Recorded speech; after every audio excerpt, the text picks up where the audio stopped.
तो इसलिए तुलसीदास जी महाराज कहते हैं धरा का प्रमाण यही तुलसी, जो फरा सो झरा, जो बरा सो बुताना, जो फला है एक न एक दिन झड़ेगा और जो जला है एक न एक दिन बुताएगा, वो बुझ जाएगा। वो आए हैं सो जाएंगे, राजा रंग फकीर, एक सिंहासन चढ़ी चले एक बंदे जात जंजीर, जाना है सब लोगों को।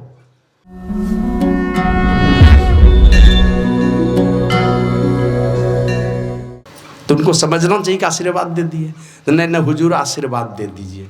फिर बोले अच्छा ठीक है जाओ। तीसरी बार जैसे ढिठाई करके बोले नहीं हुजूर आशीर्वाद दे दीजिए, कुछ नौकरी चाकरी हो जाएगी। गुरु महाराज बिगड़े इतना, जाओ भागो यहाँ से, ठिक्का ले रखा है, सारा दुनिया का ठिक्का ले रखा है अपना, तुम्हारे ऊपर क्या होने वाला तुमको पता है। पहले बेटा का आशीर्वाद दे दीजिए, बेटा का आशीर्वाद दे दीजिए, जाओ भागो यहाँ से। अब वो आए वहाँ से घर और 2 दिन के बाद वही आदमी मर गए। बेटा को आशीर्वाद दिलाने के तो अपने चले गए दुनिया से, क्या अपना ठिकाना नहीं है।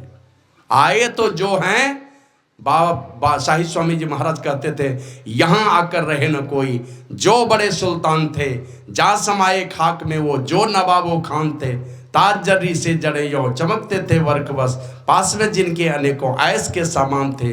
4 दिन नौबत बजाकर अपनी अपनी चल दिए, चाहे बेईमान थे चाहे बाईमान थे, चाहे ईमानदार थे बेईमान थे, सब चले गए, कोई रहे नहीं।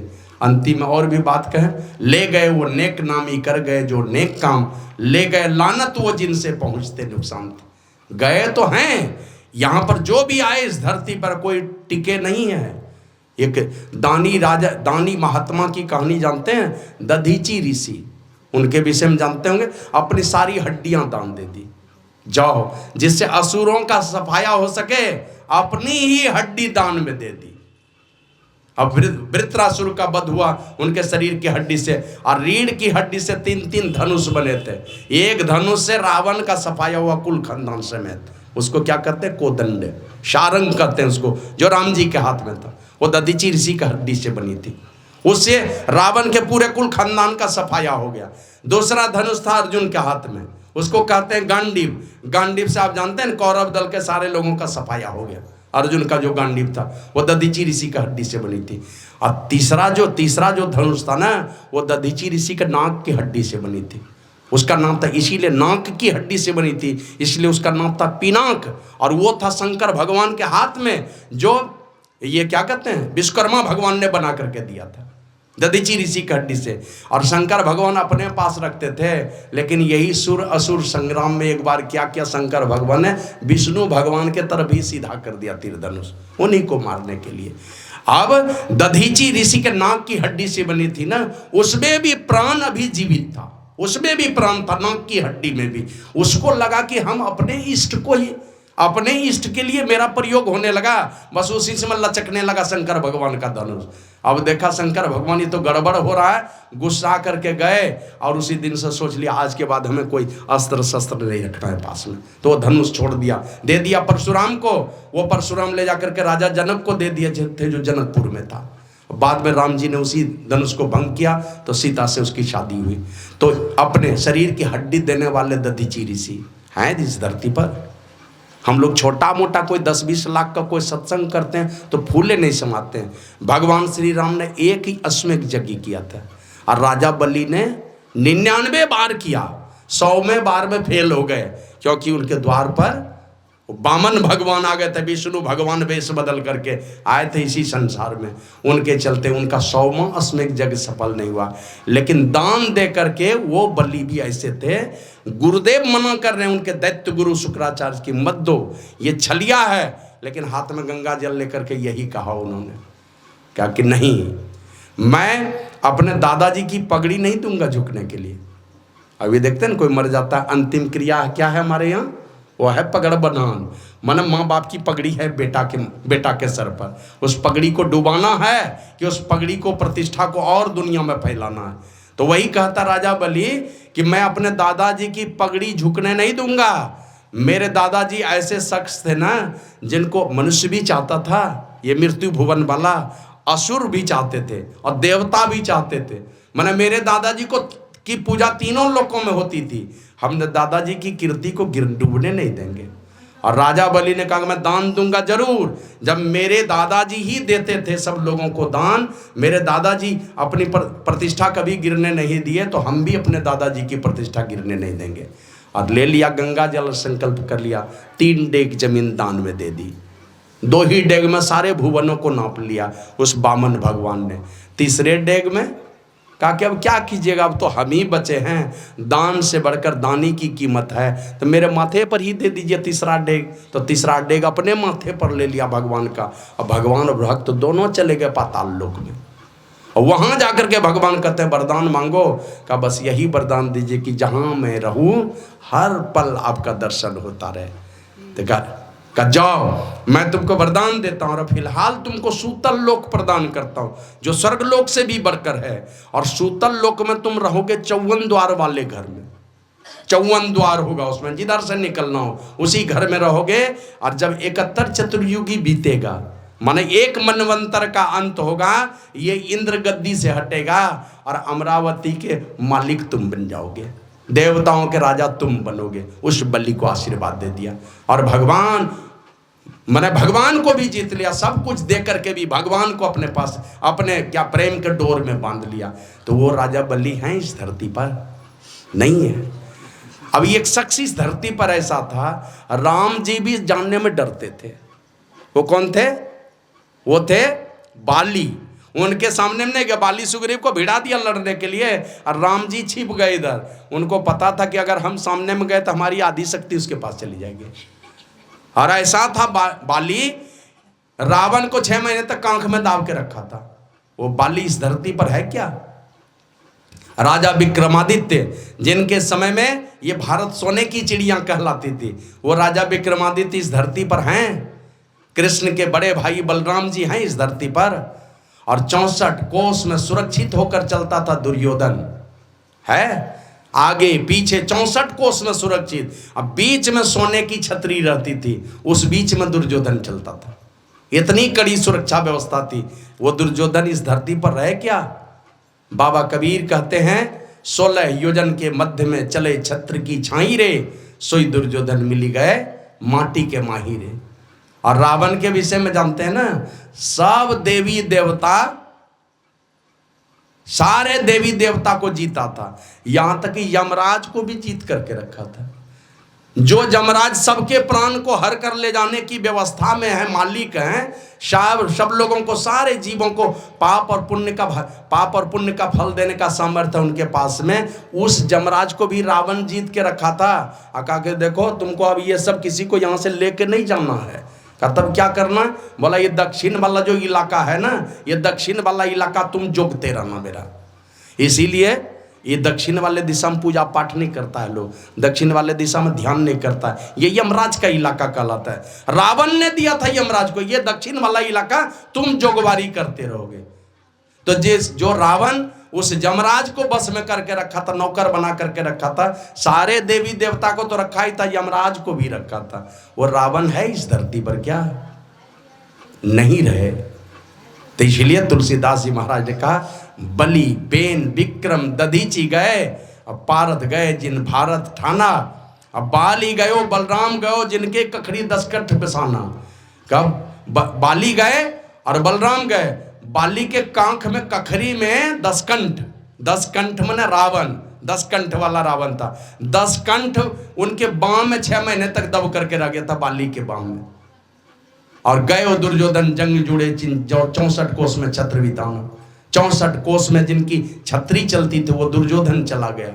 तो इसलिए तुलसीदास जी महाराज कहते हैं धरा का प्रमाण यही तुलसी, जो फरा सो झरा, जो बरा सो बुताना। जो फला है एक न एक दिन झड़ेगा, और जो जला है एक न एक दिन बुताएगा, वो बुझ जाएगा। वो आए हैं सो जाएंगे, राजा रंग फकीर, एक सिंहासन चढ़ी चले एक बंदे जात जंजीर। जाना है सब लोगों को। डॉक्टर राम बदन सिंह बड़े ही दयालु डॉक्टर थे। पहली बार जब गए अपनी धर्मपत्नी के साथ कुप्पा घाट, बड़े डॉक्टर थे, तो गुरु महाराज को देख लिए, एक स्लिप लिख करके दे दिए कि ये दवा मंगवा करके खा लीजिएगा। तो उनकी धर्मपत्नी बिगड़ गई। ये बड़े डॉक्टर हो करके इतने बड़े महात्मा को आप दवा का चिट्ठा देते हैं? दवा नहीं दे सकते हैं, दवा का चिट्ठा ला करके देते हैं इनको। तो डॉक्टर साहब फिर दवा मंगवाए। दूसरी बार से जब भी आते थे तो सब दवा लेके आते थे गुरु महाराज के लिए। गाय दिए, गाय का चारा दिए, डॉक्टर रामबदन सिंह सारी व्यवस्था किए। बीच में गुरु महाराज एक दिन कहते हैं, डॉक्टर साहब ऐसा कीजिए, आप तो बड़े दानी आदमी हैं, इस दान का भी बड़ा फल मिलता है ना, कोई भी पुण्य कर्म करते हैं उसका फल मिलता है हमको। एक बार किसी सज्जन ने गुरु महाराज से पूछा था, हुजूर ये हम तो बहुत सारा पियाऊ बनवाए हैं, पियाऊ समझते हैं ना, पानी पीने का जो टंकी होता है, पानी पीने की व्यवस्था की है, या हम ये पोखर खुदवाए हैं वो जानवरों के पानी पीने के लिए, क्या फल मिलेगा? तो गुरु महाराज कहते हैं, हाँ जी बहुत बढ़िया काम किया, बहुत फल मिलेगा। बोले क्या मिलेगा? बोले मर करके तुम घड़ियाल बनोगे, मर करके तुम घड़ियाल बनोगे। पानी दान किए तो पानी का लाभ दे देगा भगवान, डूबे रहना पानी में ही। तो वही गुरु महाराज कहते हैं, ये जो पुण्य का काम करते हो बहुत फल देने वाला है, लेकिन इस शरीर की गारंटी नहीं है। उन पुण्य कर्मों से थोड़ी भी भक्ति, निगुरा बन करके नहीं, सगुरा बन करके थोड़ी भी भक्ति करोगे तो माँ भय से बचोगे।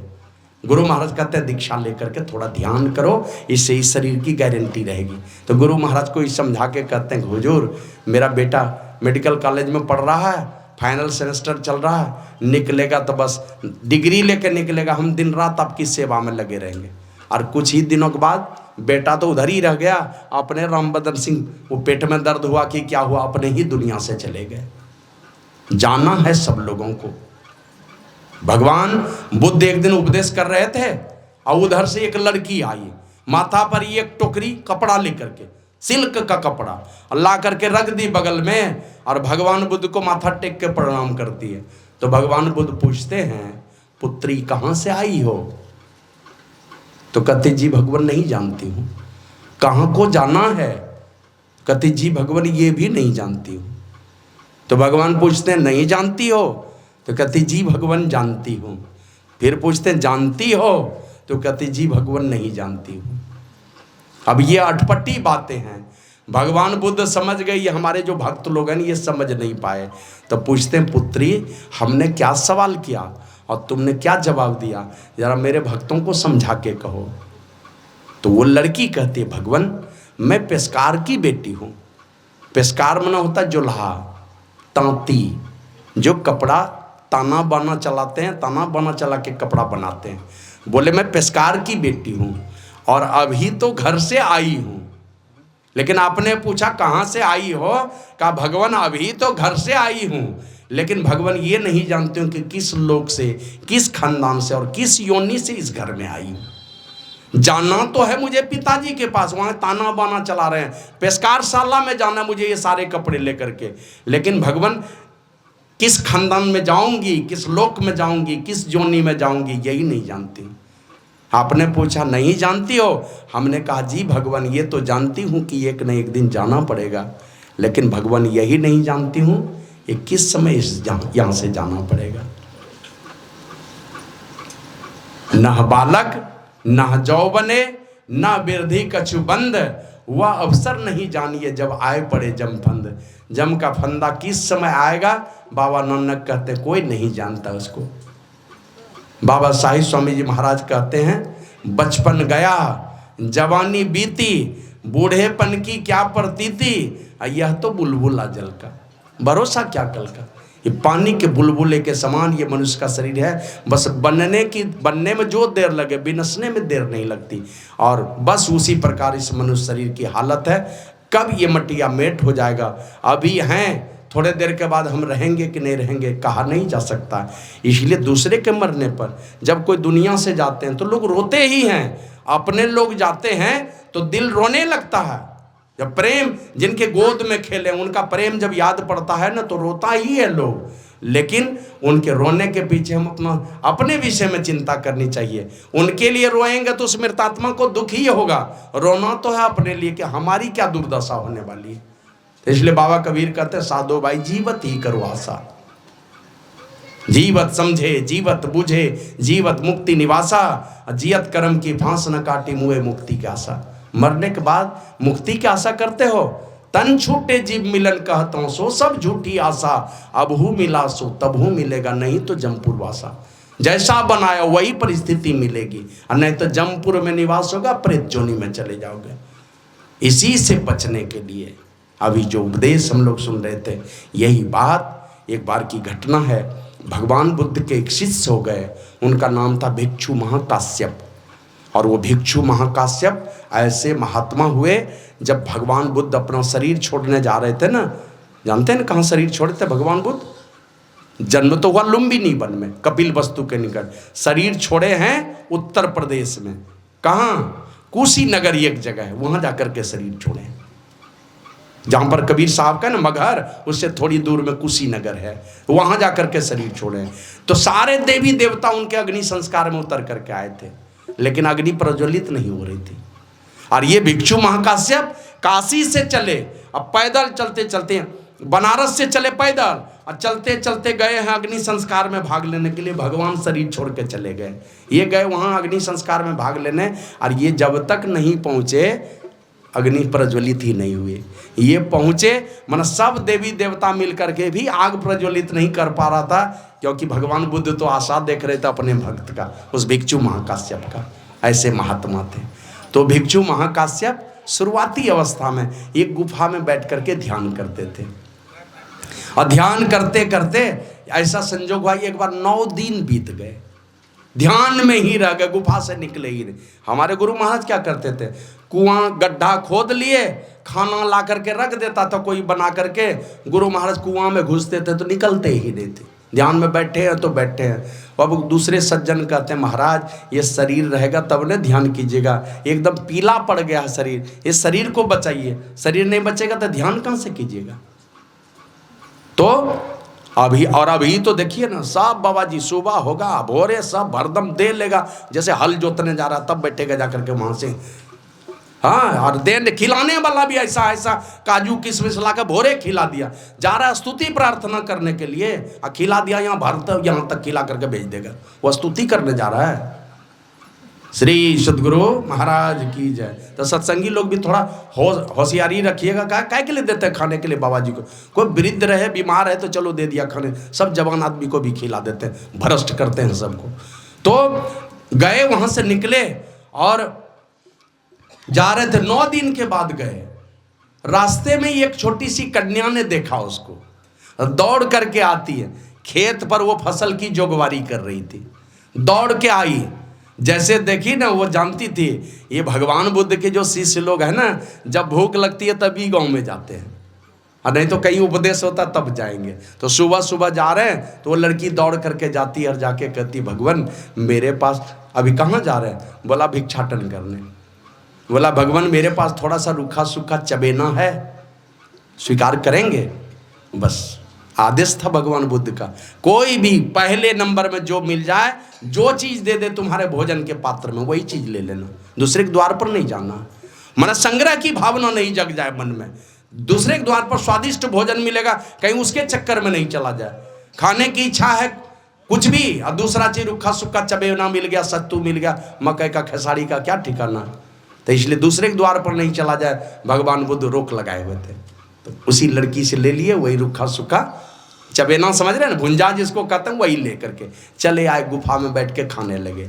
और थोड़े ही देर में उस लड़की को एक विषैले सांप ने काट लिया और वो लड़की खेत पर ही मर गई।